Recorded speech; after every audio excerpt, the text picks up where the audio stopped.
तो नमस्कार भैया, स्वागत है सभी का एग्री ज्ञानपीठ अकाडमी में। ठीक है, सीरीज टेस्ट वाली कंटिन्यू चली रही है आपकी। ठीक है, चौथा टेस्ट तीसरा टेस्ट ये है भैया, तीसरा है। कोई भी समस्या हो गिवन नंबर पर कॉल व्हाट्सएप मैसेज कर सकते हैं। AGTA के लिए केवल क्वेश्चन है, SSC के पैटर्न पर है, सिलेबस को लेकर बनाए जाते हैं भैया। जो PYQ जो पुराने पेपर पूछे हैं उन्हीं के ऑप्शन को उठा के डायरेक्ट हम क्वेश्चन बना देते हैं। तो समझ लीजिएगा कितना एग्जाम में, ऑफिशियल एग्जाम में आने के चांस होते हैं भाई। हम हर बार बताते हैं हमारे हर टेस्ट से कम आपको बहुत ज़्यादा अगर क्वेश्चन मिलेंगे तो 14 से ऊपर 14-15 क्वेश्चन मिलेंगे हर टेस्ट से, ये ध्यान रखना है। लेकिन उनको खोज पाओ, डायरेक्ट तो नहीं मिलेंगे, ये ध्यान रखना है कि डायरेक्ट छपा के एकदम टाप दिए जाएंगे, ऐसा कुछ नहीं है। ठीक है, हाँ कुछ क्वेश्चन 2, 3, 4, 5 क्वेश्चन डायरेक्ट ही मिल जाएंगे। ठीक है, तो इसलिए हर क्वेश्चन को, हर विकल्प पढ़ना बहुत ज़रूरी है। ठीक है भैया, तीसरा टेस्ट है, 2 घंटा समय, पूर्णांक 100, 0.2 कटौती रहेगी। बाकी सब होशियार हो ही यार, जानते हो। ठीक है, ठीक है। और एग्री ज्ञानपीठ का जो ऑल इंडिया टेस्ट होने वाला है 6 तारीख को होगा साथियों। सभी लोग अभी जिन लोगों ने फार्म नहीं भरा है भर दें, और कल तक लास्ट है, कल के बाद में किसी का फार्म एक्सेप्ट नहीं किया जाएगा। ठीक है भाई, तो बिना समय गवाए सभी लोग फार्म फिलअप कर दें, भरना किसी को। और मैंने बहुत बड़ी एक रकम की घोषणा की है, 2100 टॉप 3 जो लोग आएंगे एग्री ज्ञानपीठ का जो टेस्ट होगा AGTA का, टॉप 3 लोगों को 2100 रुपये का नगद पुरस्कार और एक घड़ी दी जाएगी उसके फतेह पर। ठीक है, कोड भैया ध्यान रखो, कोड है T13 हमारे टेस्ट का। ठीक है, तो शुरू करते हैं पहला क्वेश्चन। ठीक है, पहला क्वेश्चन बताइए, कागज़ पेन रख लेना भाई, अपना उत्तर साथ में बताते चलना भाई। ठीक है, तो कोड बेस्ड MCQs शुरू कर रहे हैं, 1 से 5 होंगे। हमने ये भी लिख दिया कि कैसे कैसे क्वेश्चन है। तो सबसे पहले हम कोड बेस्ड MCQs कराएंगे, जो कि आजकल बहुत ही ज़्यादा प्रचलन में है। ठीक है भाई, तो क्वेश्चन नंबर 1 के साथ शुरुआत करते हैं भाई। सही युग्मों का चयन करो भाई, सही युग्मों का चयन करो भाई, सही युग्मों का चयन करो। और छोटा कर लेते हैं बस भैया। तो बताओ भाई, क्लोरोफिल प्रकाश संश्लेषण से संबंधित है, एथिलीन पकने वाले फलों से, साइटोकाइनिन स्टोमेटल ओपनिंग से संबंधित है, एब्सिसिक एसिड भ्रूण का विकास यानी भ्रूण के विकास से संबंधित है। बताओ कौन सा होगा, बताओ भाई कौन सा होगा। तो भाई इसमें ऑप्शन हो जाएगा आपका, क्या हो जाएगा, देखो एब्सिसिक एसिड भ्रूण का विकास ये तो होता नहीं है। ठीक है, डी गलत हो जाएगा आपका, ABC सही हो जाएगा। ऑप्शन नंबर A टिक हो जाएगा। 2 नंबर क्वेश्चन की तरफ बढ़ते हैं बिना समय लगाए। हाँ, 2 नंबर क्वेश्चन, निम्नलिखित में से कौन सा भैया सही सुमेलित नहीं है? सही सुमेलित नहीं है, जिब्रेलिन लंबाई वृद्धि, एब्सिसिक एसिड प्रति झड़ना, ठीक है, साइटोकाइनिन कोशिका विभाजन एकदम सही, एथिलीन अंकुरण को बढ़ाता है, कौन सा भैया? D, A, B, C और BD, कौन सा सही होगा? 2 का कौन सा सही होगा? इस कौन सा गलत है? तो भाई सभी को पता है जिब्रेलिन लंबाई बिल्कुल, एब्सिसिक एसिड पत्ती जड़ने में भी ठीक है, साइटोकाइनिन एकदम सही है, D वाला गलत है, एथिलीन भाई अंकुरण को बढ़ाता है, पकाने के लिए होता है, D गलत है। ऑप्शन नंबर A हो जाएगा। ठीक है, 3 नंबर क्वेश्चन, निम्नलिखित हार्मोन्स और उनके कार्यों को बताओ। ऑक्सिन का कार्य क्या होता है भाई? मिलान करो। ऑक्सिन का काम क्या है? साइटोकाइनिन, एब्सिसिक एसिड, एथिलीन, किसका क्या काम होता है बता दो फौरन, बता दो भैया। 3 का क्या हो जाएगा? देखो ऑक्सिन का काम क्या होता है भाई? कोशिका की लंबाई, ठीक है। साइटोकाइनिन का क्या होता है भाई? साइटोकाइनिन का क्या होता है? कोशिका विभाजन, ठीक है। एब्सिसिक एसिड वनस्पतिक वृद्धि होता है, ठीक है। और एथिलीन का पकना, तो ऑप्शन नंबर A हो जाएगा। सिंपल है भाई। ठीक है, ये ऑफिशियल टेस्ट है, ये समझो इसी तरीका का एग्जाम में रियल एग्जाम में यही पेपर इसी तरीके का आएगा, यही तो नहीं आएगा, मतलब इसी तरीके से आएगा, यही लेवल होगा साथियों। बाकी कोई कुछ भी कहे भाई मैं नहीं मानता। ठीक है, निम्नलिखित युग्मों पर विचार करो भाई। C4 पथ यानी C4 प्लांट मक्का है क्या? केम प्लांट अनानास है क्या? C3 गेहूँ है क्या? ग्लाइकोलिसिस माइटोकॉन्ड्रिया, बताओ कौन सा सही है भाई? 4 नंबर क्वेश्चन का ऑप्शन क्या हो जाएगा मित्रों? 4 नंबर क्वेश्चन का आंसर क्या हो जाएगा बताओ? ये सभी आप लोगों ने रटे होंगे, इसका कमेंट बॉक्स में आंसर बताना भाई।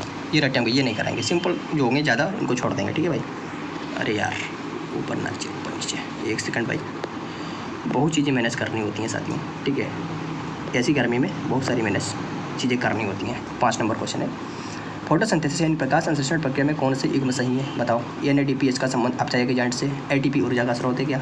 जो रुबिस्को होता है वो कार्बन फिक्सेशन में मददगार होता है, और ऑक्सीजन जो होता है NADPH का उत्पादक है। पूछ दिया भाई। आज क्वेश्चन नंबर 5 क्या हो जाएगा? देखो O2 NADPH का उत्पादक कभी पढ़ा नहीं होगा, ठीक है आपने, बाकी तीनों सही हैं। ठीक है, ABC भाई सभी लोग अपने मार्क्स गिनते चलना। ठीक है, आप बताओ भाई कितने युग्म सही हैं? ऐसे क्वेश्चन थोड़े टफ हो जाते हैं, और इस बार ऐसा पैटर्न देखने को मिलेगा। कोई नहीं ऐसे युग्म भाई कराया होगा, टेस्ट आपने सब कहीं किया होगा, लेकिन किसी ने ये नहीं बताया होगा, ऐसे क्वेश्चन नहीं कराए होंगे। कितने युग्म सही हैं बताओ भैया? फास्फोरेशन C3 पौधों में अधिक है, प्लास्टिड क्लोरोफिल युक्त होता है, गार्ड सेल ओपनिंग बंद करने में सहायक होते हैं, और साइटोक्रोम जो होता है वो इलेक्ट्रॉन ट्रांसपोर्ट होता है। बताओ कितने युग्म सही हैं, मतलब कितने आंसर इसमें, कितने विकल्प सही हैं? ठीक है, तो कितने भैया सही हैं? क्वेश्चन नंबर 6 है, कितने सही हैं? तो कितने सही हो जाएंगे भाई? सभी 4 सही हैं। ये चारों के चारों सही हैं। तो चारों सही हैं तो किसमें है भाई, केवल 2 तो सही है नहीं, 3 भी नहीं है, 4 भी नहीं है, सॉरी चारों सही है, सी हो जाएगा। ठीक है, सी हो जाएगा। 1 सेकंड चेक कर लेता हूँ फोटो। ठीक है, हाँ ठीक है, चारों सही हैं, एकदम राइट है। ठीक है, आप बताओ इसमें कितने एकदम सही हैं भैया, इसमें बताओ कितने, 2 3 सभी 1, इसमें कितने सही हैं बताओ भाई। तो डायरेक्ट आप थोड़ा दिमाग लगाओ, पॉज करो वीडियो को और अपना टेस्ट कायदे से दो। तो इसमें भी क्या हो जाएगा, इसमें भी सभी सही हैं, चारों सही हैं। ठीक है, इसमें भी भैया सभी सही हैं, चारों सही हैं। ठीक है, इसमें बताओ भाई इसमें कितने सही हैं। रुबिस्को सबसे प्रचुर मात्रा में पाया जाने वाला एंजाइम माइटोकॉन्ड्रिया ऊर्जा का घर है क्या। ग्रेना डार्क रिएक्शन की साइट है क्या। एटीपी सिंथेसिस जो होता है वो प्रोटीन ग्रेडियंट से ऊर्जा बनाता है क्या। इसमें कितने गुण सही है, 8 में। देखो 8 में सभी नहीं है बल्कि 3 गुण सही है। 3 गुण कोई बताएगा भैया तो चौथा कौन सा सही नहीं है, इसमें है कौन सा सही नहीं, बताओ भाई। 5वां भाई, सॉरी 9वां क्वेश्चन देखो भाई, बहुत तेज़ करनी है। 9वां क्वेश्चन देखो, सिंपल क्वेश्चन है ना। फोटोसिंथेटिक रिसेप्शन सबसे पहली बार किसने वर्णित किया था, बताओ भाई किसने वर्णित किया था फोटोसिंथेटिक रिसेप्शन। 9 का ऑप्शन नंबर हो जाएगा डी, ब्लैकमैन ने। किस हार्मोन को डॉर्मेंसी हार्मोन कहते हैं, सभी को पता होगा, बच्चे को पता होगा, कौन सा होगा भाई, ए बी है, एब्सिसिक एसिड। अगला है भैया, मिलान कर लो, auxin, cytokinin, gibberellin, abscisic acid. Simple सा है यार, 11 का क्या हो जाएगा, 11 का सिंपल सा है, ये हो जाएगा। देखो ऑक्सिन का प्रतिवर्तन, साइटोकाइनिन कोशिका विभाजन, जिब्रेलिन का अंकुरण और एब्सिसिक एसिड डॉर्मेंसी। ठीक है, समझ रहे हो ना। ऐसे क्वेश्चन आएंगे जो आप ऊपर करके आए हो, उन्हीं से आंसर आपको निकालना है ना। जैसे कि हम लोग ये एब्सिसिक एसिड का करके आए हैं, ऑक्सिन का भी करके, साइटोकाइनिन, बस हो गया। इसको मिलाओ भाई, बहुत शानदार प्रश्न है भाई। CAM pathway, C3 pathway, 4 Calvin cycle, ये सब क्या है। ठीक है, 12 नंबर क्वेश्चन को मिलाओ भाई, सामने मिले हैं, क्या दिमाग लगाना है, ये नंबर ऑप्शन हो जाएगा। अगला है भाई, इसका भी मिलान कर दो भाई, 13 का भी कर दो। NADPH क्या करता है भाई, तो भाई ये भी सामने मिले, ये नंबर सब में बहुत कम है। इसका भी मिलान पूछ दिया भाई, गटेशन, ट्रांसपायरेशन, तो इसका क्या संबंध, किससे क्या है बताओ। 14 नंबर क्वेश्चन का 14 नंबर देखो, डिफाइन करेंगे टाइम लगेगा, ये ऑप्शन अपना देख लो। ठीक है, टेस्ट का मतलब ज़्यादा डिफाइन नहीं भाई, डिफाइन करेंगे भी 2 घंटे हो जाएंगे भाई। 15 का क्या हो जाएगा, फोटोक्रोम प्रकाश किरण बिल्कुल सही, एटीपी सिंथेसिस एटीपी बिल्कुल, रुबिस्को CO2 फिक्सेशन एकदम सही, स्टोमेटा समझ रहे हो। इसमें एक लाइन में 4 प्रश्न है भाई, ये सॉरी इसमें जो एक प्रश्न है ये 4 प्रश्न को करता है भाई। अब ऐसे ही डायरेक्ट पूछ सकता है, बताओ भाई रुबिस्को का संबंध किससे, तो CO2 फिक्सेशन से, है ना। बहुत ज़रूरी हो जाते हैं, बहुत इंपॉर्टेंट ये कोर क्वेश्चन है साथियों। यार गायब हो जाता है, 1 सेकंड भाई, यार तो बड़ा परेशान कर रहा है ये। 16 नंबर क्वेश्चन देख लो भाई, बहुत मस्त शानदार क्वेश्चन है। ABA यानी एब्सिसिक एसिड पत्तियों की झड़ने में सहायक है, क्योंकि एब्सिसिक एसिड जल अभाव की स्थिति में उत्पन्न होता है, तभी सहायक है क्या। लगता तो यार सही है, और सही कारण व्याख्या भी कर रहा है, ये ऑप्शन हो जाएगा। ठीक है, प्रकाश संश्लेषण केवल हरे पौधों में होता है, केवल हरे पौधों में होता है, क्योंकि हरे पौधों में क्लोरोप्लास्ट पाए जाते हैं, इसीलिए प्रकाश संश्लेषण केवल हरे पौधों में होता है। क्या ये सही कह रहा है भाई, तो एकदम यार सही कह रहा है, हमें लगता है बिल्कुल सही कह रहा है, एकदम सही कह रहा है। ऑक्सिन एपिकल डोर्मिन, देखो ऑक्सिन ध्यान से पढ़ो, ऑक्सिन एपिकल डोर्मिनेंस के लिए जिम्मेदार होता है, एपिकल डोर्मेंस के लिए जो डोमिनेंस होता है उसके लिए जिम्मेदार होता है, क्योंकि यह पार्श्व कलियों की वृद्धि को प्रोत्साहित करता है। लो भाई क्वेश्चन, इससे तगड़ा लेवल क्या हो सकता है भाई, बहुत गहराई वाला क्वेश्चन है। ये वाला तो सही है, कुछ लोगों के दिमाग का उल्लंघन ना करते हुए पता होगा, बहुत सारे लोगों को नहीं पता होगा, लेकिन ये वाला क्वेश्चन कोई बात ही नहीं हुई है। या पार्श्व कलियों की वृद्धि को प्रोत्साहित करता है, ऐसा कभी नहीं है। Option number A. 19 नंबर भाई, जिब्रेलिन बीज अंकुरण में सहायक है, क्योंकि यह एंजाइम की क्रिया को बढ़ाता है जो एंडोस्पर्म को विघटित करता है। हाँ करता है, और सही कारण भी है, व्याख्या भी कर रहा है, ऑप्शन है। ठीक है, फिर भी यार कथन कारण दे दिया है, काफ़ी क्वेश्चन है ना। तो ट्रांसपिरेशन दिन के समय अधिक होता है, क्योंकि भैया उच्च तापमान स्टोमेटा को बंद रखता है, इसीलिए ट्रांसपिरेशन दिन के समय रहता है, क्योंकि जो हाई टेम्परेचर होता है वो स्टोमेटा को क्लोज कर देता है, इसीलिए ट्रांसपिरेशन जो होता है वो दिन के समय बहुत ज़्यादा होता है। क्या ये सही है, सही है, लेकिन ये गलत है। ट्रांसपिरेशन दिन के समय होता है, ये तो बच्चे को पता है, लेकिन उच्च तापमान स्टोमेटा को बंद रखता है, ये गलत है, ये गलत ही है, व्याख्या की बात छोड़ो, गलत है। 21 नंबर क्वेश्चन एकदम नए पैटर्न पर है साथियों, 21 से 25 तक। निम्नलिखित में से कौन सा, 1 सेकंड थोड़ा सा आप दिख जाए भाई, निम्नलिखित में से कौन सा युग्म प्रकाश संश्लेषण में अपचायक एजेंट का कार्य करता है। अपचायक एजेंट का काम कौन करेगा भैया, सभी को पता होगा भाई, NADPH। लो भाई, नीचे दिए गए स्टेप को सही क्रम में लगाइए, सही क्रम में। हायरार्की पूछ दिया भाई, हायरार्की सबसे पहले क्या होगा, कार्बन फिक्सेशन होगा कि रिडक्शन होगा कि REBP पुनर्जनन होगा, क्या होगा सबसे पहले, क्या होगा बताओ। तो भैया सबसे पहले कार्बन फिक्सेशन होगा, फिर रिडक्शन होगा, यानी क्रम से लगे हुए हैं, सी नंबर। निम्न में से कौन सी प्रकाश संश्लेषण को प्रतिकूल रूप से प्रभावित करता है? कौन करता है प्रतिकूल रूप से प्रभावित? तो भाई 23 का ऑप्शन हो जाएगा सी, क्लोरोफिल की अनुपस्थिति। एक पौधा तेजी से झड़ रहा है, संभवतः किस हार्मोन का उच्च स्तर होगा? अगर तेजी से झड़ रहा है तो कौन सा ऐसा हार्मोन होगा जो बहुत ज़्यादा होगा जिसकी वजह से पौधा झड़ रहा है? तो 24 का हो जाएगा मित्रगण मेरे, हो जाएगा सी, ABA। निम्न में से कौन सा कथन गलत है? गलत बताओ भाई कौन सा है गलत। प्रकाश संश्लेषण इंडोथर्मिक प्रक्रिया है, ठीक है, और इसको फोटो से भी प्रतिक्रिया कर सकता है, और फोटो रिसेप्शन लाभकारी है। क्या लाभकारी है फोटो रिसेप्शन? यही वाला गलत है, कभी सुना है क्या? 26 नंबर क्वेश्चन है कि भैया भारत में, देखो ये आपके क्रॉप साइंस के क्वेश्चन है, बहुत इंपॉर्टेंट है, इस बार क्रॉप साइंस ज़्यादा पूछेगा, देख लेना। भारत में सबसे अधिक क्षेत्रफल में बोई जाने वाली रबी फसल कौन सी है? सबसे अधिक क्षेत्रफल में, अब वो वाला क्वेश्चन नहीं है, इसमें से कौन सी खरीफ की है, कौन सी रबी की है, पूछ दिया कि भारत में सबसे अधिक क्षेत्रफल में बोई जाने वाली रबी की फसल कौन सी है। कुछ लोग कहते हैं भैया बहुत स्पीड में पढ़ाते हो, भैया स्पीड में पढ़ाने का समय है, अब लपड़ लपड़ करने का समय है नहीं, जो भैया तो करते रहते हैं उनके पास पढ़ो, ठीक है। यहाँ पे भैया अब बहुत ही स्पीड से चलना है, ठीक है। और ज़्यादा अगर स्पीड है तो भैया स्पीड कम करने का भी ऑप्शन होता है, 0.75 कर लो भाई, है ना। भारत में सबसे अधिक क्षेत्रफल में बोई जाने वाली भैया रबी फसल कौन सी है, ठीक है। जो सीरियस होंगे बंदे वही आएंगे हमारे चैनल पे, आलतू फालतू नहीं आएंगे, ठीक है, समझ लेना। सी हो जाएगा गेहूँ। सही युग्मों पर विचार करो भाई, बताओ। सोयाबीन तिलहनी है, मक्का सीपोर है, ज्वार खाद्यान्न है, कपास तिलहनी है। लगाओ दिमाग, सिंपल क्वेश्चन है, लगाओ दिमाग, ठीक है। डी वाला गलत है भैया, कपास किसको नहीं पता यार। मिलान करो भाई, गेहूँ रबी की है, धान खरीफ की है, तो भाई तके रहते हो, ठीक है, तके रहते हो, लेकिन मैं फिर भी घुमाने वाला ऑप्शन दे देता हूँ, ठीक है। बताओ भाई क्या होगा 28 नंबर का, क्या होगा? तो भैया 28 नंबर का ऑप्शन हो जाएगा गेहूँ रबी, धान खरीफ, मक्का दोनों मौसम में होता है, जूट उष्णकटिबंधीय, ये ऑप्शन हो जाएगा। गेहूँ की उच्च उपज के लिए संचित अवस्था आवश्यक होती है, क्योंकि भैया गेहूँ की अधिकतम जड़ों की वृद्धि रबी के अंत में होती है, ठीक है। 29 का क्या हो जाएगा? देखो, गेहूँ की उपज के लिए सिंचित अवस्था आवश्यक होती है, एकदम सही। गेहूं की अधिकतम जड़ों की वृद्धि रबी के अंत में होती है, बहुत सही एकदम, ये भी दोनों सही हैं, लेकिन व्याख्या नहीं कर रहे हैं। किस तरीके से व्याख्या करेंगे एक बात देखो भाई, क्यों की लगा के। निम्न में से कौन सा भैया फसल 3 जल वाली फसल, 3 जल वाली फसल कौन सी है भैया? 3 जल वाली, बताओ, लगा दिमाग। 3 जल वाली तो यार लगा लिए होंगे कुछ लोग, दान। लो भैया बायोटेक्नोलॉजी कर लो।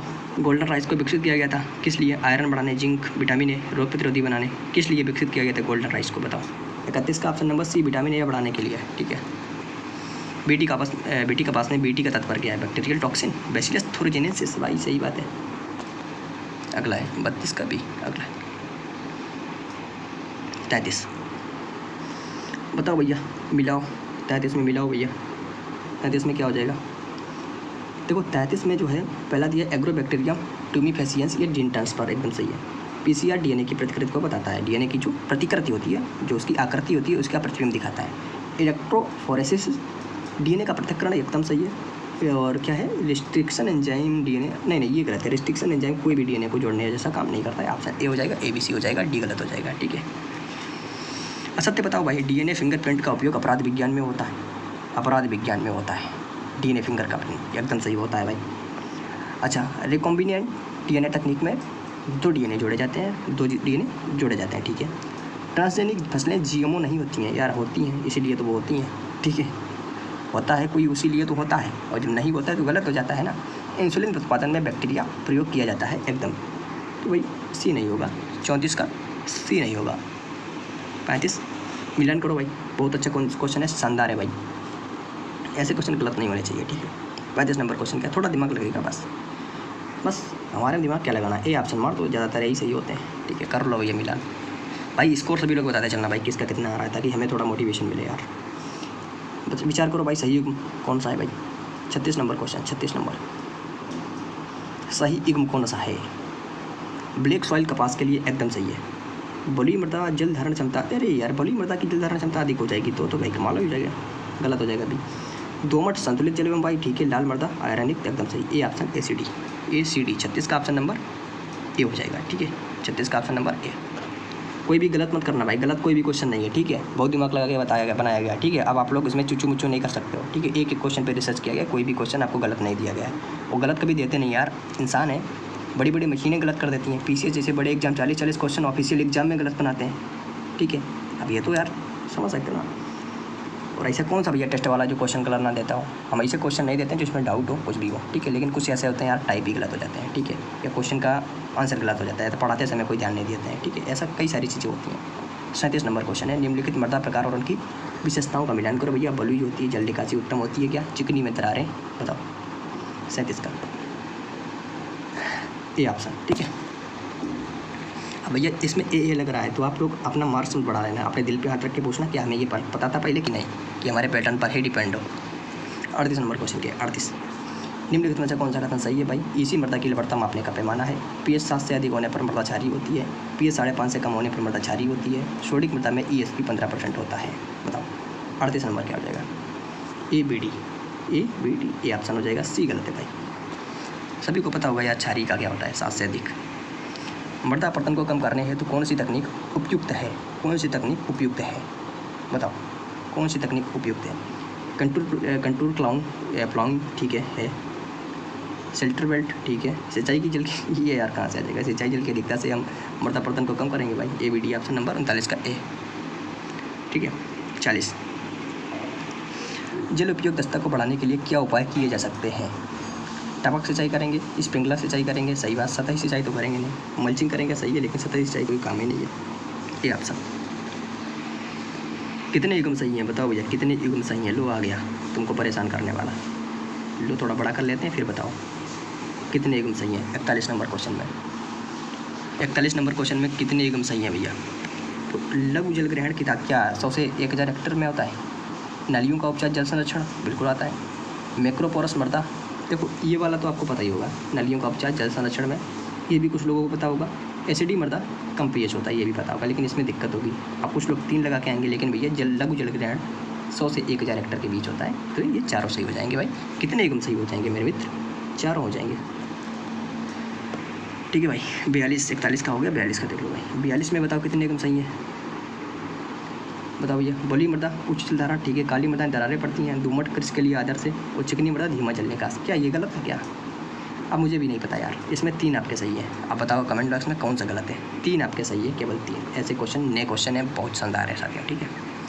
कितने युग्म इसमें भी बताओ सही है भाई, सभी को मैं दे दिया है भाई। जल संचयन, सतही प्रवाह रोकना, मिट्टी संशोधन, पीएच सुधार, टपक सिंचाई, फसल आधारित जल प्रबंधन और पंक्ति रोपण जल संरक्षण में सहायक। 43 का क्या हो जाएगा, 43 का क्या हो जाएगा। देखो जल संचयन जो होता है, सतही प्रवाह रोकना एकदम सही होता है। मिट्टी का रोकथाम, पीएच सुधार करेंगे तो मिट्टी का रोकथाम हो जाएगा। टपक सिंचाई, फसल आधारित जल प्रबंधन एकदम होता है। पंक्ति रोपण जल संरक्षण में सहायक होता है। तो यानी कि चारों के चारों मेरे मित्र सही है, तो मेरे डियर चारों लगा देना, ठीक है। लो भाई, एक पंक्ति वाले क्वेश्चन आ गए जो सरल होते हैं, जिनसे आपकी मेरिट बढ़ती है, ठीक है। सामान्य कृषि योग्य मृदा का पीएच रेंज होता है, कितना होता है। अब सभी क्वेश्चन कठिन नहीं आएंगे, कुछ ऐसे क्वेश्चन होंगे, ठीक है। जितने होंगे उतने हमने डाल दिए, ठीक है। 44 नंबर क्वेश्चन है भाई, ध्यान से देख लीजिएगा। सामान्य कृषि योग्य मृदा का पीएच होता है 6 से 7.5 सामान्य, ठीक है। नियम राशन में पढ़े हुए। भारत में सबसे अधिक सामान्य मृदा प्रकार कौन सा है, सबसे अधिक सामान्य मृदा प्रकार कौन सा है, तो सबसे अधिक भाई जलोढ़, कादर बांगर, ठीक है। अब बताओ भैया, मिलान कर दो भाई मेरे भाई, मिलान 46 का मिलान कर दो, सामने सामने ए ऑप्शन हो जाएगा, अपना देख लो भाई। 47 नंबर में क्या हो जाएगा भाई, 47 नंबर में क्या हो जाएगा भाई, वही बात है, पीएच अम्लता, इसी लवणता से ESP सोडियम प्रतिशत और BD घनत्व से, ऑप्शन ए हो जाएगा। 47 का भी ऑप्शन क्या आ जाएगा, ए। 48 टपक सिंचाई जल प्रतिशत, ठीक है। कंटूर अपरदन, मल्चिंग, नमी, शेल्टर बेल्ट, हवा सुरक्षा, ऑप्शन है, ठीक है भाई। इनको देखते चलना, तुक्का मत लगाना। 49 का भी ए हो जाएगा। जिप्सम सोडिक मृदा के लिए, सल्फर क्षारीयता सुधार के लिए, चूना अम्लीयता के लिए, और ह्यूमिक एसिड मृदा जीवांश बढ़ाता है, ऑप्शन नंबर ए। बहुत शानदार क्वेश्चन है, हर क्वेश्चन को रट लेना भाई। 50 नंबर क्वेश्चन बताओ, बड़ा शानदार है, एक ही क्वेश्चन, बहुत शानदार क्वेश्चन है। ऐसे क्वेश्चन में आप लोग बड़े दिमाग लगाते हो, आते हैं, पढ़ें तो पढ़ें, आते हैं, नहीं आते तो गया काम से, ठीक है। 50 नंबर क्वेश्चन क्या है, इसमें भी ए है, और कायदे से देख लेना साथियों। आंसर तो आपको पहले से पता होगा, क्वेश्चन भले नहीं पता हो, लेकिन आंसर तुमको पता होगा, ठीक है। निम्न युग्मों पर भैया विचार कर लो, विचार करो, निम्न युग्मों पर विचार करो भाई। तो प्रौढ़ शिक्षा, ग्रामीण साक्षरता, बिल्कुल सही है। क्रिया प्रशिक्षण, ये एक्सटेंशन का है, शानदार क्वेश्चन। क्रिया प्रशिक्षण व्यवहार में सुधार लाता है, ठीक है, लाता है। रेडियो व्यक्तिगत संपर्क होता है, क्या भैया रेडियो से व्यक्तिगत संपर्क होता है? रेडियो तो एक मास प्रोडक्शन करता है यार। एक रेडियो पर बातें कितने लोग सुनते हैं? करोड़ों लोग सुनते हैं। केवल हम ही सुनते हैं? नहीं, व्यक्तिगत होता नहीं है। कृषक गोष्ठी समूह संचार होता है, एकदम सही है। ABD कौन सा है? ऑप्शन ए हो जाएगा। अच्छा, फार्म विजिट व्यक्तिगत संपर्क का माध्यम है, यानी अगर आप जा रहे हो फार्म, देखो जो हमने वन लाइनर क्वेश्चन बनाए थे, जो लोग कहते थे भैया इतने सिंपल क्वेश्चन नहीं पूछता है, लो भैया यही वहीं से क्वेश्चन सारे उठाए गए। तो हमने कितनी बार बताया था, जहाँ पे फार्म विजिट की बात है वहाँ पे व्यक्तिगत लगा देना भैया, ठीक है। तो फार्म विजिट व्यक्तिगत संपर्क का माध्यम है, क्योंकि फार्म विजिट में वैज्ञानिक खुद गाँव नहीं जाता। अब बताओ भैया, बड़ा शानदार है, खुद नहीं गाँव जाता, क्या है? ऐसी बात है नहीं कि भैया वैज्ञानिक का जो है गाँव ना जाए, ठीक है, ये सही है, आर गलत है, ठीक है। 53 मिलान कर दो भाई। समाचार पत्र किससे संबंधित है भैया? तो जनसंपर्क, कृषक मेले, समूह संचार, व्यक्तिगत पत्र, व्यक्तिगत संचार, प्रशिक्षण, समूह संचार, ऑप्शन है। कितने इग्म सही हैं भाई? कितने इग्म सही हैं भाई बताओ? T&B सिस्टम विश्व बैंक द्वारा प्रोत्साहित होता है। सामुदायिक रेडियो एकतरफा संचार होता है। विस्तार शिक्षा केवल कृषि जानकारी तक सीमित। और क्षेत्र परीक्षण जो होता है वैज्ञानिक परीक्षण से संबंधित होता है। भैया जो होशियार वाले भैया है हमारे, बताएं 54 का क्या हो जाएगा? 54 में केवल 2 आपके इग्म सही हो जाएंगे, 2 सही होंगे। और जो हमारे होशियार वाले भैया हैं वो बताएं कौन से 2 हैं जो गलत हैं, बताओ। नीचे दिए गए असत्य बताओ भाई, असत्य कौन सा है भाई? असत्य कौन सा है? 55 का असत्य कौन सा है? सी ऑप्शन, ये वाला असत्य भाई। विस्तार शिक्षा केवल पुरुष किसानों के लिए होती है, यानी एक्सटेंशन एजुकेशन जो होता है वो केवल पुरुष, महिला नहीं, ठीक है। अब विस्तार शिक्षा दे दिया है, अब आप कंफ्यूज हो जाओगे यार एक्सटेंशन को विस्तार कहते क्या, समझ रहे हो ना? हर तरीके से आपके दिमाग से में खेलना है भाई, ठीक है। इसीलिए टेस्ट बहुत इंपॉर्टेंट होती है, हर चीज़ टेस्ट में समझ में आती है। MSP लागत C2 के आधार पर है। नाबार्ड ग्रामीण से और KCC फसल ऋण सुविधा और खाद्य सब्सिडी बजट में शामिल नहीं, बताओ। आप बताओ भाई, लगाओ दिमाग थोड़ा, उल्लंघन तो करेगा दिमाग का। 56 का क्या हो जाएगा? 56 का क्या हो जाएगा भाई? देखो MSP लागत C2 के आधार पे होती है, बिल्कुल होती है। नाबार्ड ग्रामीण ऋण से संबंधित है, एकदम सही। KCC फसल ऋण सुविधा एकदम देता है, लेकिन जो खाद्य सब्सिडी होती है बजट में क्या शामिल नहीं है यार, एकदम होती है। ऑप्शन नंबर A कर दो भाई। 57 प्रधानमंत्री फसल बीमा योजना किसानों के जोखिम को कम करती है, क्योंकि यह योजना केवल सिंचित क्षेत्रों में लागू होती है, इसीलिए जोखिम कम करती है यार, बताओ। तो यार हद है, आर वाला गलत है। यह योजना केवल सिंचित क्षेत्र में, अरे भाई सिंचित क्षेत्र में केवल हो जाएगी, ऐसी योजना तो लाएगा नहीं कोई। प्रधानमंत्री कृषि सिंचाई योजना, हाँ नहीं बताओ भैया, ईयर लगाओ भाई, बहुत इंपॉर्टेंट है। कब कौन आई थी बताओ। ऐसे क्वेश्चन होते हैं। ए ऑप्शन हो जाएगा, मिला लो अपना भैया। भारत सरकार द्वारा MSP की सिफारिश के संस्था, MSP की सिफारिश कौन करता है भाई? कौन है इसे जो MSP की सिफारिश कर रहा है भाई? CSCP। क्या है फुल फॉर्म? गलत कौन सा है? CSCP एक वैधानिक संस्था है। वाह, CSCP एक वैधानिक संस्था है। गलत कौन? हाँ है यार, वैधानिक तो है ही है, कोई कॉन्स्टिट्यूशनल तो है नहीं, संवैधानिक तो है नहीं, वैधानिक ही होगी। MSP खरीफ एवं रबी दोनों फसलों के लिए तय होता है, एकदम होता है। RKY का उद्देश्य, RKY क्या है भाई? कृषि को लाभकारी बनाना है, एकदम है। किसान सम्मान निधि योजना केवल भूमिहीन, अब यार केवल लगा दिए तो गलत हो जाएगा, D ऑप्शन गलत हो जाएगा, ठीक है। हाँ भाई अगला देखो, सही कूट क्या है? मुर्रा भैंस की नस्ल है, ठीक है। गिर दुधारू गाय की है, अच्छा गिर दुधारू गाय की है क्या है? साहिवाल विदेशी नस्ल, ठीक है, साहिवाल विदेशी नस्ल है। जर्सी विदेशी नस्ल, ऑप्शन क्या हो जाएगा यार? चारों सही लग रहे हैं ना, लेकिन ऑप्शन ए हो जाएगा, ठीक है। गलत कौन है? साहिवाल विदेशी थोड़े ना यार, साहिवाल अपने इंडिया की है। जर्सी नस्ल की गायों से अधिक वसायुक्त दूध प्राप्त होता है, यानी जर्सी जो गाय होती हैं उनसे जो फैट होता है अधिक प्राप्त होता है। क्यों? क्योंकि यह नस्ल भारत की मूल नस्ल है, जो गर्म जलवायु के अनुकूल है। लग तो यार सही रहा है और व्याख्या भी कर रहा है। 62 का क्या हो जाएगा? लेकिन गलत है, क्या है? यह जो भारत की मूल है नहीं भाई, जर्सी नाम से देख लो भाई, यह भारत की नहीं है। ऑप्शन ए सही है, आर गलत है। कर दो भैया मिलान, इसमें भी 63 में मिलान कर दो। उत्तर तो पता ही होगा, क्वेश्चन में भले ना सुने हो लेकिन उत्तर तो पता ही होगा। देखो एग्री ज्ञानपीठ के स्टूडेंट इतने होशियार है ना कि क्वेश्चन भले कभी पढ़ा हो लेकिन उत्तर पता है कौन सा होगा। 64 नंबर क्वेश्चन है भैया, राशि डेयरी यानी NDDB की स्थापना बता दो कब हुई थी? NDDB की स्थापना कब हुई थी? 64। तो सिंपल सा क्वेश्चन है, 1965। ना माने ना आए तो 65 मार दो भाई। असत्य कथन कौन सा है भैया? असत्य कथन कौन सा है? ऑपरेशन फ्लड के जनक वर्गीस कुरियन माने जाते हैं। 65 में दिया है भाई, 65 में। दूध में प्रोटीन की मात्रा लगभग 3% होती है। अच्छा, भैंस के दूध में लैक्टोज नहीं होता है। ये यार कुछ गड़बड़ मामला है 65 वाला। सॉरी सी वाला 65 में ऑप्शन सी गलत हो जाएगा कि भैंस के दूध में लैक्टोज नहीं होता, ये गलत है। स्किम्ड मिल्क में वसा की मात्रा नगण्य होती है, एकदम सही, नगण्य होती है, ठीक है। तो ऑप्शन नंबर सी गलत हो जाएगा। लो भैया कूट बताओ, कंप्यूटर का आ गया भैया, बताओ CPU कंप्यूटर का मस्तिष्क बचपन से नहीं पढ़ा रहे हैं बल्कि सदियों से पढ़ा रहे हैं। 66 नंबर का ऑप्शन क्या हो जाएगा? रोम स्थायी मेमोरी है, कंफ्यूज कर दिया है। अब ये जरूर ध्यान रखो, स्थायी कौन है, अस्थायी कौन सी है। रोम केवल पढ़ने योग्य, हाँ रीड ओनली मेमोरी केवल पढ़ने योग्य, और हार्ड डिस्क होता है वो तो एक संग्रहण होता है। तो बी वाला नहीं होगा, बी वाला किसमें नहीं है भाई, बी इसमें भी है, ये भी नहीं, ये भी नहीं, ये भी नहीं, तो ऑप्शन ए हो जाएगा ACD। कथन करना है भैया, कंप्यूटर में भी हम बहुत अच्छे से कथन करना बना लेते हैं भाई, ध्यान रखना है। 66 नंबर क्या होगा, 67 का क्या हो जाएगा, बताओ भाई। जो इस व्यक्ति इस क्वेश्चन को बता देगा उसको 200 रुपये का इनाम तत्काल दिया जाएगा, नहीं क्योंकि नकल भी कर सकते हो। 67 नंबर क्वेश्चन 67 का क्या हो जाएगा, बताओ। MS वर्ड एक ऑपरेटिंग सिस्टम है, ठीक है, क्योंकि यह उपयोगकर्ता को फाइल प्रबंधन की सुविधा देता है, करेगा दिमाग का उल्लंघन, बताओ भाई। बनाए हैं तगड़े से विकल्प अच्छे। MS वर्ड एक ऑपरेटिंग सिस्टम है, गलत है भाई। यह उपयोगकर्ता को फाइल प्रबंधन की सुविधा देता है, जब ऑपरेटिंग सिस्टम ही नहीं है तो ये कैसे सुविधा देगा भाई, यानी दोनों गलत है भाई। अगला है, मिलान कर दो भाई 68 का ऑप्शन ए हो जाएगा। आगे बढ़ो। रैम का पूरा नाम क्या है, सिंपल क्वेश्चन है भैया, सिंपल क्वेश्चन है भैया।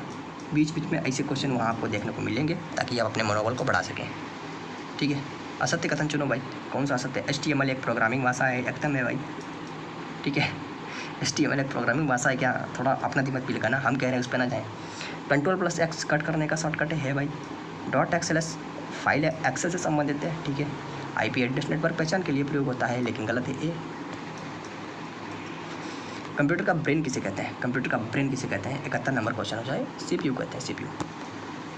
72 नंबर, निम्न में से कौन सा कंप्यूटर वायरस का उदाहरण है? कंप्यूटर वायरस का उदाहरण पूछ दिया भाई मेरे, तो ऑप्शन नंबर हो जाएगा बी, ट्रोजन जो है कंप्यूटर वायरस है, ठीक है, बाकी कोई वायरस थोड़े ना है।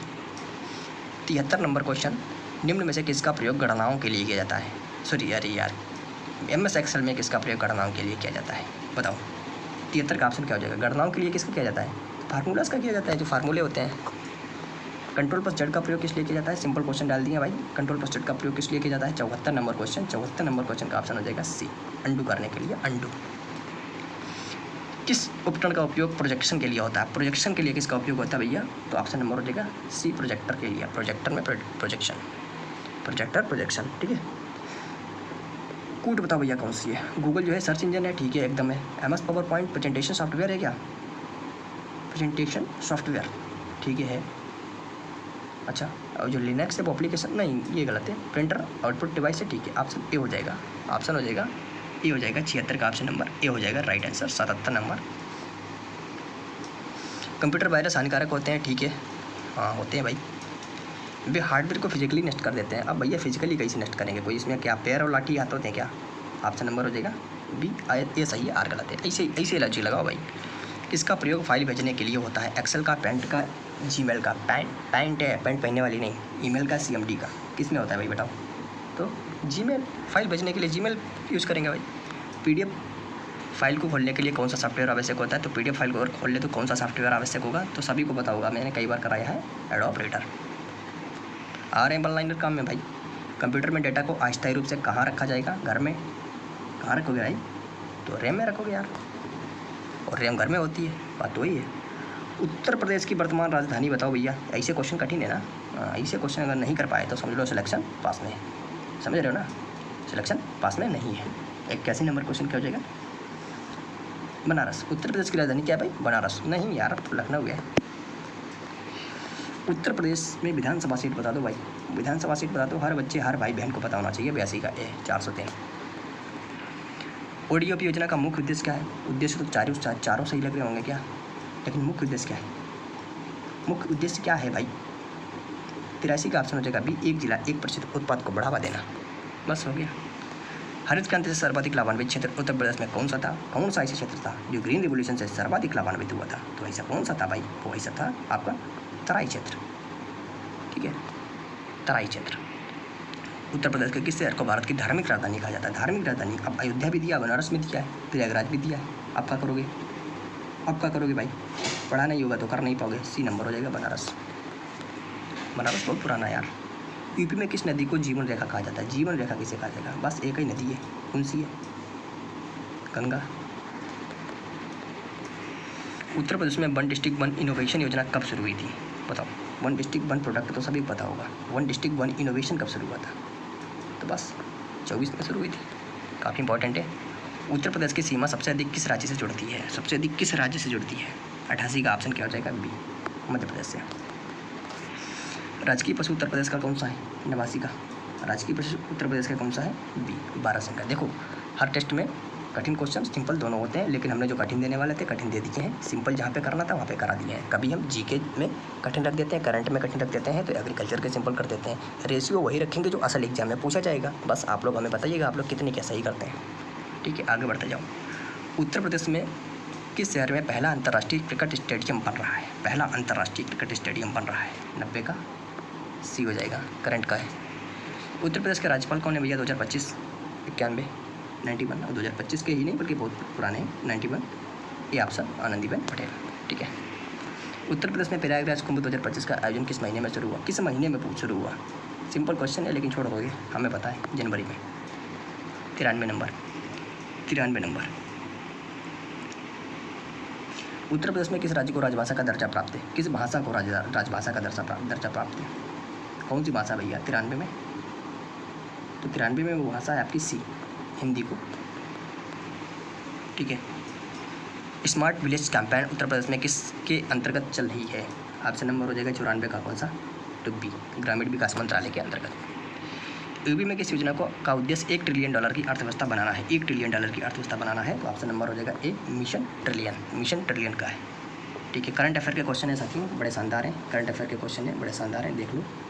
तो पहला क्वेश्चन है करंट का। फरवरी 2025 में लखनऊ में आयोजित एग्रोटेक 2025 का मुख्य उद्देश्य क्या था? क्या शानदार क्वेश्चन है। एग्रोटेक का मुख्य उद्देश्य क्या था? 96 का ऑप्शन नंबर है, स्मार्ट कृषि के आयाम। मुख्य विषय क्या था? मतलब मुख्य विषय। फरवरी 2025 में जारी पीएम किसान सम्मान निधि की किस्त कौन सी थी? ऐसे क्वेश्चन क्या आपको नहीं लगता है? क्या विश्वास नहीं बढ़ रहा है? ऐसे क्वेश्चन आते हैं भाई 19 दिन। महाकुंभ प्रयागराज 2025 में लगभग कितने करोड़ श्रद्धालुओं ने भाग लिया था? 98 का ऑप्शन नंबर सी। ये बहुत बड़ी चीज़ बन जाती है महाकुंभ। अब भले 2 साल पुराना हो, 4 साल पुराना हो, लेकिन पूछा जाएगा। अप्रैल 2025 में यूपी बोर्ड कक्षा 10वीं का उत्तीर्ण प्रतिशत कितना था? बताओ। 99 का सी हो जाएगा, 90.11%। रट के जाना है, डायरेक्ट पूछ लेगा। जून 2025 में लॉन्च की गई स्वच्छ वायु योजना 2025 किससे संबंधित है? तो भैया ये संबंधित है आपकी, किससे संबंधित है? 100 का ऑप्शन नंबर हो जाएगा सी, वायु प्रदूषण नियंत्रण से। तो साथियों कोई भी क्वेश्चन आपका इसमें गलत टाइप नहीं हुआ है, अगर हुआ है तो कमेंट बॉक्स में बता दें, सुधार दिया जाएगा। लेकिन मैंने कोशिश की है, 2 लोग लगाए हैं, कोई भी क्वेश्चन गलत नहीं हुआ होगा, ये मेरा वादा है। ठीक है। प्लीज़ साथियों सभी लोग सब्सक्राइब शेयर करते रहिएगा। और हाँ, कोई भी भाई बहन कसम खा लो भाई, कसम खा लो, सिलेक्शन की कसम खा लो कि कोई भी लोग बिना कमेंट बॉक्स में छोड़े ये नहीं जाएगा कि हमने आज कितनी सही किया कितनी गलत किया, ताकि हम भी जान सकें। ठीक है। तो हर भाई बहन सिलेक्शन की कसम खा लो, सिलेक्शन की कसम है तुम सभी को। ठीक है। तो भाई 100 क्वेश्चन हो चुके हैं, चौथा टेस्ट है। ऐसे हम 15-20 टेस्ट करा देंगे। ठीक है। हर एग्जाम हर तरीके से हर क्वेश्चन, कोई भी क्वेश्चन बाहर नहीं जाएगा, सारा का सारा एग्री ज्ञानपीठ की टेस्ट में शामिल कर लिया जाएगा साथियों। ठीक है। और जो लोग अभी ऑल इंडिया टेस्ट में शामिल होना चाहते हैं भाई, कल लास्ट है, कल तक 6 तारीख को होगा, 6 तारीख को होगा, समय बता दिया जाएगा। कल लास्ट है भाई, कल तक फॉर्म फिलअप कर दीजिएगा और सभी लोग ऑनलाइन तरीके से उसको टेस्ट को देंगे। ठीक है। ऑनलाइन तरीके से टेस्ट में पार्टिसिपेट करेंगे। ठीक है। और जूम मीट होंगी, जूम मीट पे कंटिन्यू होगा, और एक जूम मीट पे केवल 15 लोगों को ही भाग दिया जाएगा, केवल 15 लोग ही इसमें भाग ले सकते हैं। ठीक है। और ऐसे ही 8-9 जूम मीट कराई जाएंगी और कंटिन्यू आप लोग, ताकि एग्जाम हॉल में जैसा आप लोग फील करते हो वैसे ही कर सकें। ठीक है। तो सभी लोग प्लीज़ उसमें पार्टिसिपेट करें। ठीक है। और नेक्स्ट टेस्ट कब होगा वो भी बता दिया जाएगा। कम समय बचे हुए हैं, जितना प्रैक्टिस कर सको, जितना टेस्ट लगा सको वही फ़ायदेमंद है। अंत में केवल टेस्ट सीरीज ही सहारा देती हैं, पर वो टेस्ट सीरीज किसकी है, कौन अकेडमी की है, ये ध्यान रखना। एग्री ज्ञानपीठ की है तो सिलेक्शन लेके आओगे, ये मेरा वादा नहीं बल्कि हमेशा था और हमेशा है, हमेशा रहेगा। ठीक है। फिर आता हूँ 5 टेस्ट सीरीज का वीडियो लेके, तब तक के लिए अपना ध्यान रखना। Thank you, take care, bye bye.